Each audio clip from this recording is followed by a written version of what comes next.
but we don't say, we don't usually have certainty. Certainty is probably the biggest thing we don't do. We can all get together and we can use different methods and prove things different ways that, oh, yep, X amount percentage of the time, this is what's going to happen.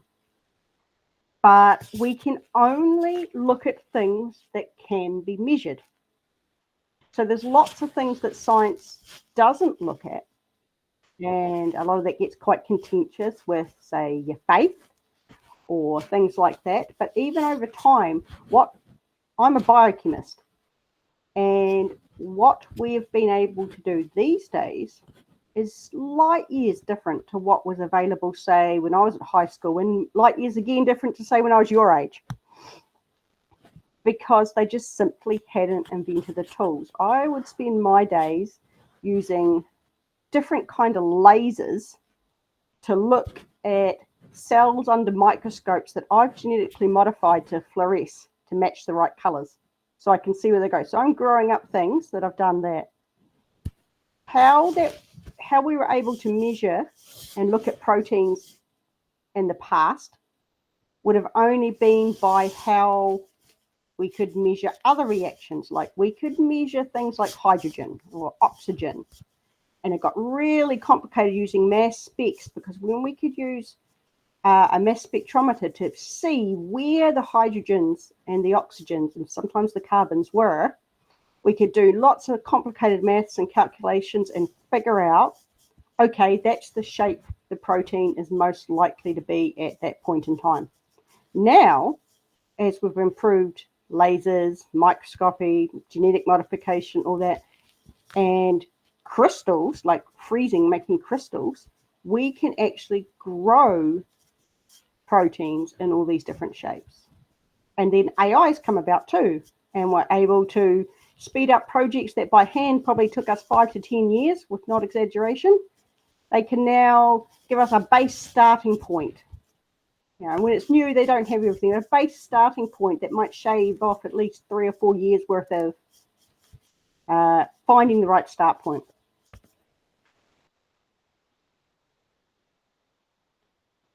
Yes. Mm-hmm.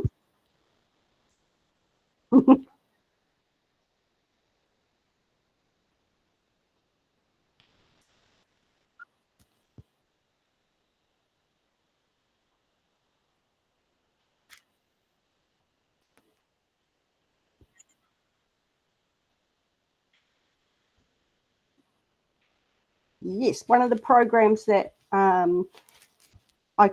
used actually ended up winning a Nobel Prize because of how much time it saved. Yeah, so it's one that's in everyday use for people like me, and it doesn't say this is what your protein will look like, but it takes all. Science is really good at everyone sharing information and everyone working together, and that's how you can have higher chance of trusting it too. You never trust anything completely, but you can have a higher chance because you know that me and Otatahi, or someone else in the Netherlands and someone in Japan, we could all talk to each other and say, well, when we tried it, this happened. When we tried it, this happened. Put our techniques, put all our information together, and then we put them in huge, big databases, and that's what feeds things like this AI, and be like, okay, when we've used proteins like this in the past, and they had this makeup, when they were inside a plant, they did this, or when they were in cells, they did this. So a good start point for you to consider what this protein might be is this. And say it's a protein that gets used every day, and we know what its genetic code is, and we know where all its methylations are. So it's something we use and we know, just like when we found out what the human body, all its proteins and genomes and stuff. If you have that, and it's a protein that only has, say, 2 or 3 forms, you might get a near on 100% estimation from the computer. When you get new pathogens, or ones that change a lot, have a lot of disorder in them, which is the kind of ones I study, the best the fancy programs that can, save you years of research can do might be somewhere between 40 to 60%. So they're still only giving us a start. But the more you then learn and the more proteins like these are studies, the more information that goes into the shared pool of knowledge. That's the biggest thing about science is it's never one person. Yeah.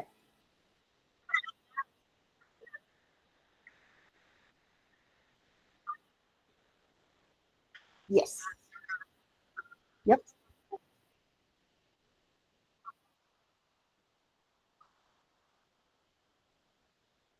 No.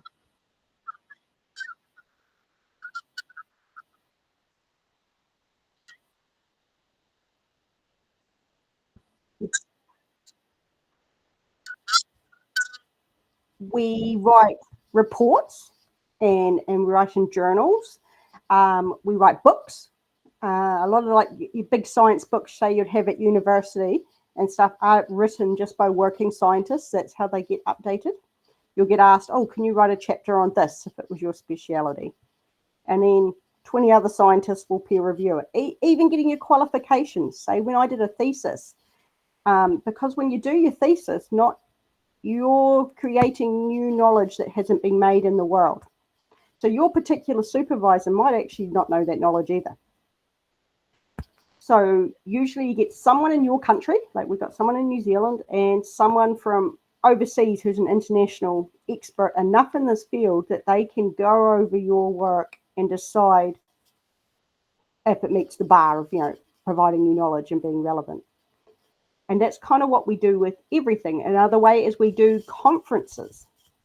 They were virtual a lot with COVID, because obviously scientists knew that they didn't want to be getting sick everywhere. And now that some of them are starting to be more in person again, there's still a mix. They'll do virtual like this, like we are here for some of the seminars. And then at those conferences, you'll have big professors who've spent their whole lives, they might even be retired and coming back because they're in their 80s. And they'll give what's called planetary talks, some overview talks. And then you'll have people who are still at school and don't have, maybe they'll have a undergrad degree or something. They'll have very low qualifications, and it's what they're learning towards their thesis. And they start making posters and putting that up. And then the senior scientists all around can say, hey, have you thought of this? Or have you done that? And everyone helps guide and help people work towards the goal. And other times you'll be, doing groups or putting together slideshows and talks, teaching, lecturing, because of course the knowledge you get at university, the book might be out of date by the time you get it. That was very true during COVID, because they'd changed from using old historic teachings on how proteins fold and how they cause immunology damage, and used what we had live as it was going. Because you've got to be able to do that. And that is the hard bit with science, though, because COVID was a bit tricky. That's when we started, for need for public safety and public life, we needed to put out information as soon as we got it, but that information was quickly going to become out of date as soon as someone learned something new. You would have used your peer review and talked with each other and tried this, gone back and not put it out for a year or two while you were being more certain, because unfortunately the general public decides if science changes its mind, some people believe that means science is being fake or false or lying, when really the whole point of science is your theory or your knowledge or whatever we know about something is only as good as the argument for it. So it's, if someone else can show it happens a different way, convincing enough, then the old knowledge is gone and you've got to take the new knowledge.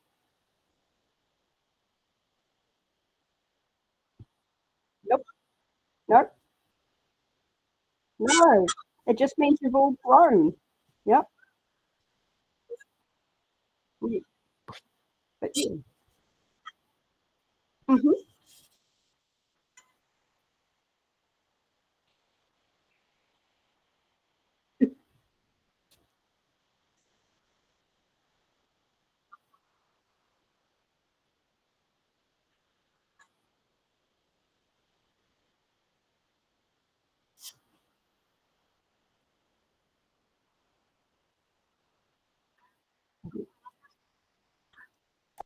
We need to go now. Sorry, guys.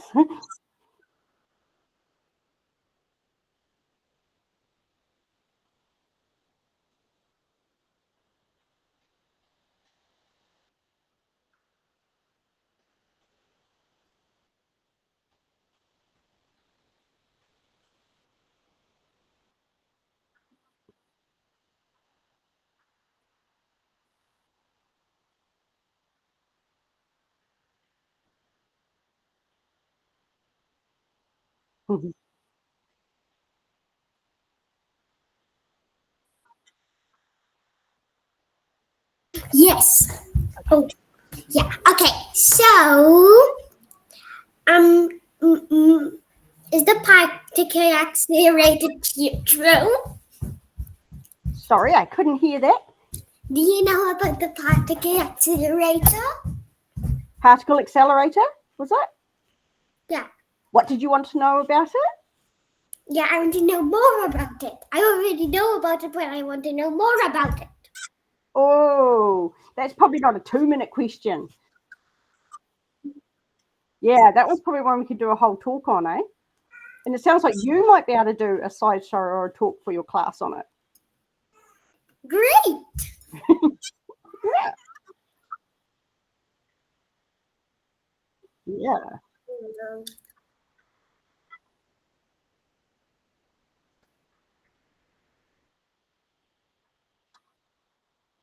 Yes, I'm sure it will. Yes. Mm-hmm.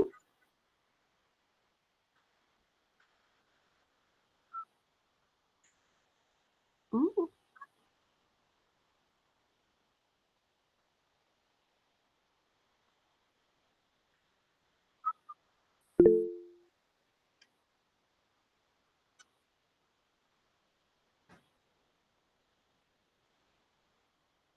Yeah.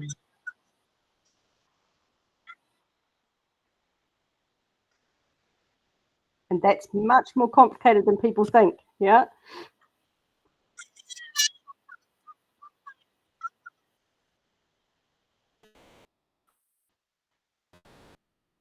Yes.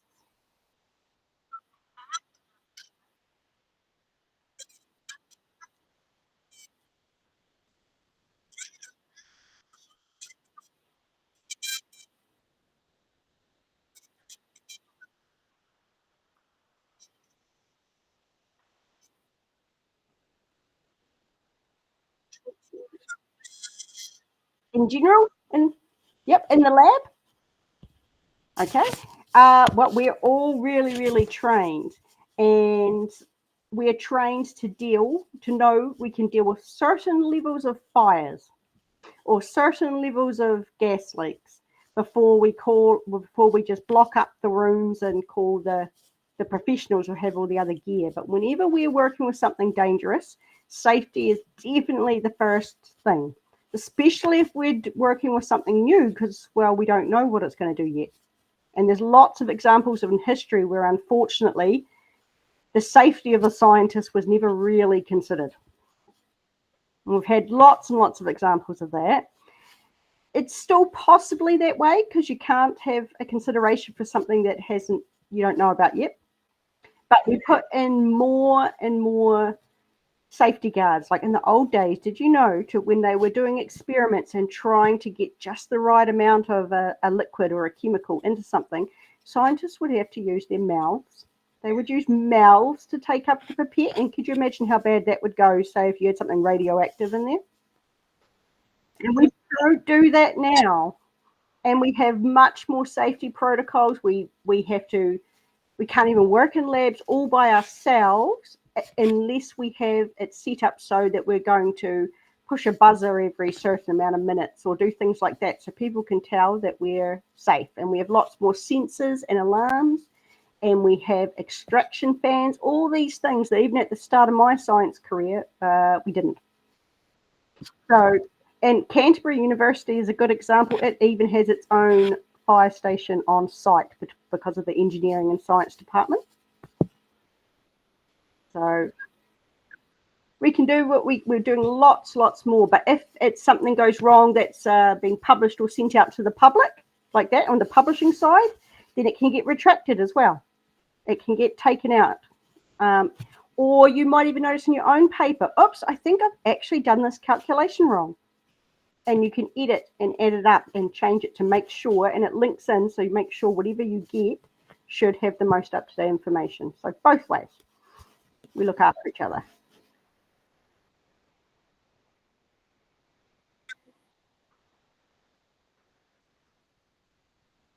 Sorry.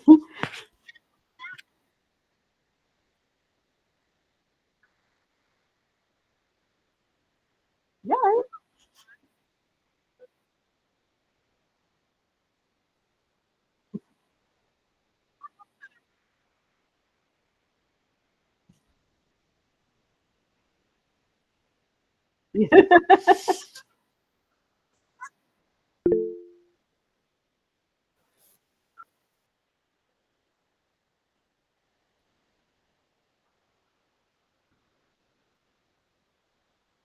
That's cool.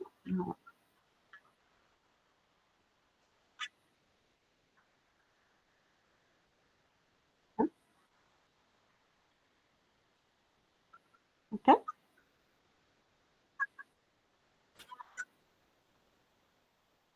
Perfect. Thank you.